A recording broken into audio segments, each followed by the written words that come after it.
حق، وہ روشنی جو ہر اندھیرے کو چیر دیتی ہے، وہ صدا جو باطل کے شور میں بھی واضح سنائی دیتی ہے۔ حق صرف ایک نظریہ نہیں، یہ ایک وعدہ ہے، اللہ رب العزت کا وعدہ کہ وہ اپنے بندوں کو کبھی اکیلا نہیں چھوڑتا جب وہ بندے حق پر ہوتے ہیں۔ آج کی اس ویڈیو میں ہم بات کریں گے ایسے ہی ایک راز کی، ایک ایسی روحانی طاقت کی جو وقت کے ہر دشمن کو زیر کر سکتی ہے، لیکن شرط یہ ہے کہ تم حق پر ہو۔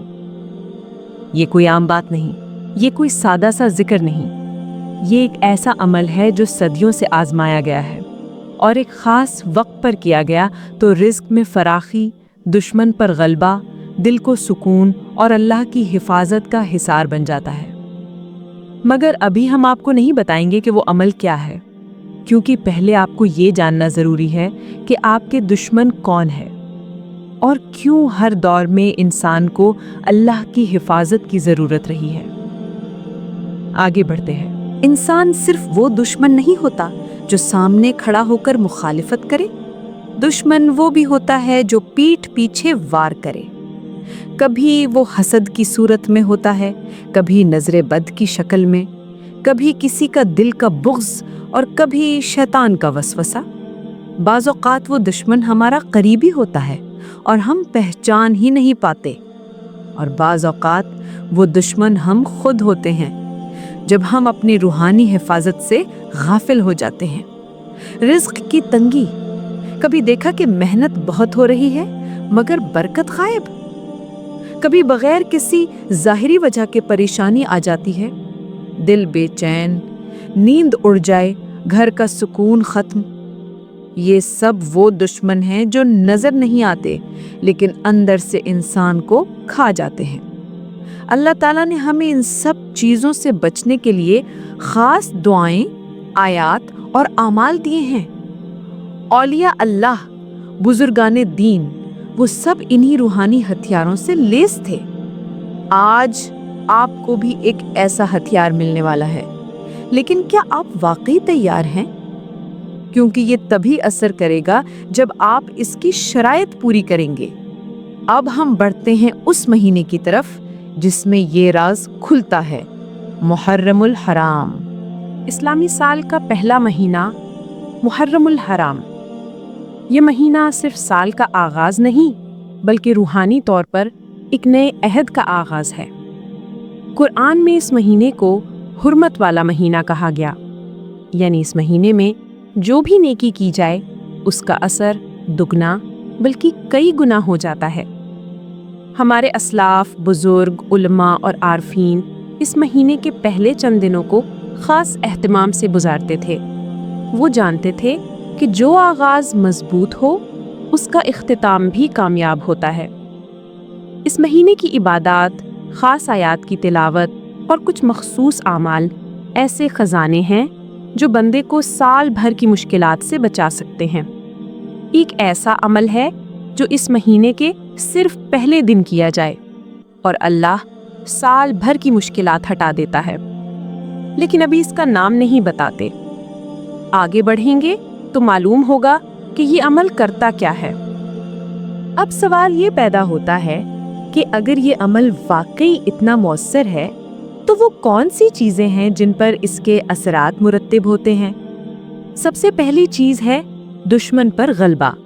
اگر کوئی شخص ایسا عمل کرے جس سے اللہ خود اس کی حفاظت کا ذمہ لے لے تو پھر کیا کوئی دشمن اس کا کچھ بگاڑ سکتا ہے؟ بزرگان دین نے بتایا کہ یہ عمل دشمن کے دل میں رعب پیدا کرتا ہے، چاہے وہ ظاہری دشمن ہو یا باطنی، حسد کرنے والا ہو یا سحر کرنے والا، وہ آپ پر غالب نہیں آ سکتا۔ حضرت سفیان کا قول ہے، میں نے ایک عمل 50 سال کیا اور 50 سال تک مجھے فاقہ نہیں ہوا، نہ کوئی دشمن غالب آیا اور نہ ہی کوئی مصیبت میرے قریب آئی۔ دوسری چیز، رزق میں وسعت۔ رزق صرف مال نہیں بلکہ دل کا سکون، وقت کی برکت اور اللہ کی رضا بھی رزق ہے۔ یہ عمل پڑھنے والا شخص صرف مالدار نہیں ہوتا بلکہ خوشحال ہوتا ہے۔ تیسری چیز، حفاظت۔ نظر بد، جنات، وسوسے اور وہ سب کچھ جو ہمیں نظر نہیں آتا ان سب کے خلاف یہ ایک روحانی قلعہ بن جاتا ہے۔ یاد رکھیں، جو لوگ سال کے آغاز میں اللہ سے جڑنے کا عمل کرتے ہیں وہ سال بھر جڑے رہتے ہیں۔ اب آپ سوچ رہے ہوں گے کہ کیا واقعی ایک دن کا عمل یہ سب کچھ کر سکتا ہے؟ جواب ہے ہاں، لیکن اس کی ایک شرط ہے، اور وہ ہے خلوص اور نیت کی پاکیزگی۔ اگلے حصے میں ہم بات کریں گے کہ اگر نیت صاف نہ ہو اور عمل کے ساتھ گناہ جاری رہیں تو پھر یہ عمل کیا اثر رکھتا ہے؟ ہم اکثر یہ شکایت کرتے ہیں، میں نے وظیفہ کیا لیکن اثر نہیں ہوا۔ سوال یہ نہیں کہ آپ نے عمل کیا، سوال یہ ہے کہ کیا آپ نے اخلاص کے ساتھ کیا؟ اللہ کے یہاں ظاہری پڑھائی نہیں، دل کا حال دیکھا جاتا ہے۔ اگر آپ زبان سے آیات پڑھ رہے ہیں اور دل میں بغض، حسد، فریب اور گناہ جاری ہے تو کیسے امید رکھیں گے کہ اللہ کی نصرت آئے گی؟ ایک مثال سمجھیں، ایک شخص دن میں 360 مرتبہ آیت الکرسی تو پڑھتا ہے، لیکن وہ سود لیتا ہے، جھوٹ بولتا ہے، چغلی کرتا ہے، تو کیا یہ عمل اثر کرے گا؟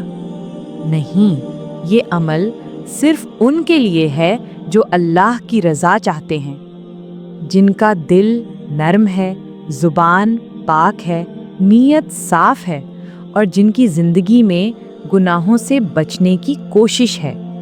شریعت کی پاسداری، اخلاص اور نیت کی پاکیزگی، یہی ہے اس عمل کی اصل بنیادیں، ورنہ صرف الفاظ پڑھنے سے کچھ نہیں ہوتا۔ اللہ تعالیٰ 2 گناہوں پر خود جنگ کا اعلان کرتے ہیں، سود اور اللہ کے نیک بندوں سے دشمنی۔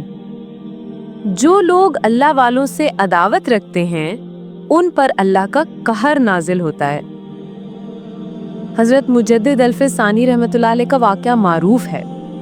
ایک عورت نے گستاخی کی، حضور نے کہا اسے تھپڑ مارو۔ ابھی تھپڑ پڑا بھی نہیں تھا کہ اللہ کا قہر نازل ہوا اور وہ عورت اسی وقت مر گئی۔ تو جان لو، اگر تم اللہ کے ولی بننا چاہتے ہو اور اس عمل کی برکت چاہتے ہو تو خود کو گناہوں سے بچاؤ، ورنہ یہ عمل صرف ایک رسم بن کر رہ جائے گا۔ اب تک ہم نے دشمنوں پر غلبہ، رزق کی وسعت، روحانی حفاظت اور اخلاص کی اہمیت پر بات کی، لیکن وہ عمل کیا ہے؟